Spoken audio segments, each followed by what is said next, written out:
Dans cette vidéo, tu vas revoir, voir ou apprendre la conjugaison du verbe de modalité können au présent.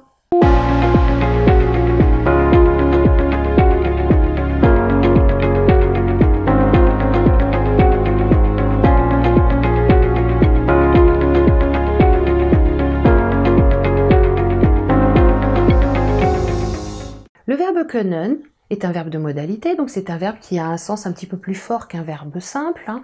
Donc il est un petit peu plus chargé en sens et donc en éléments de langage qu'on veut lui associer qu'un verbe classique comme les verbes faibles, machen, lesen, sehen ou fort, hein, voilà.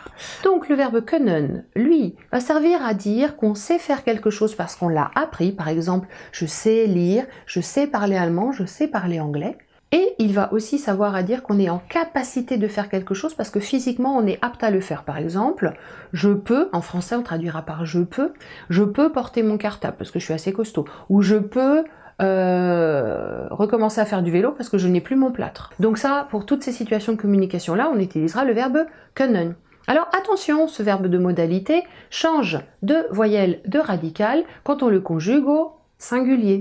Alors le O umlaut de können, umlaut, on se rappelle, petit lapin.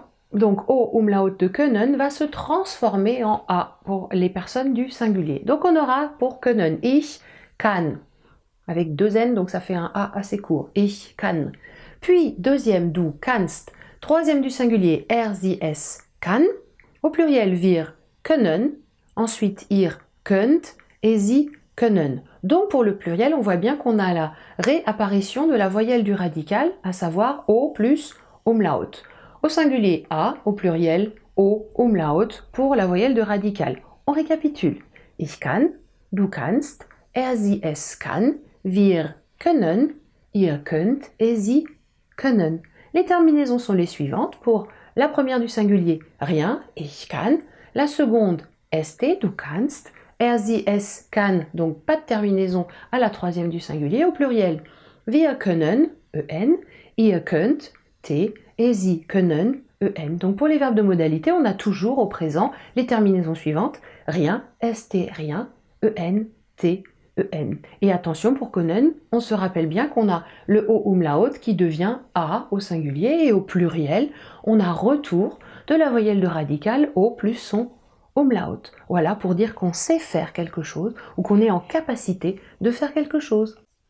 Attention, sois vigilant.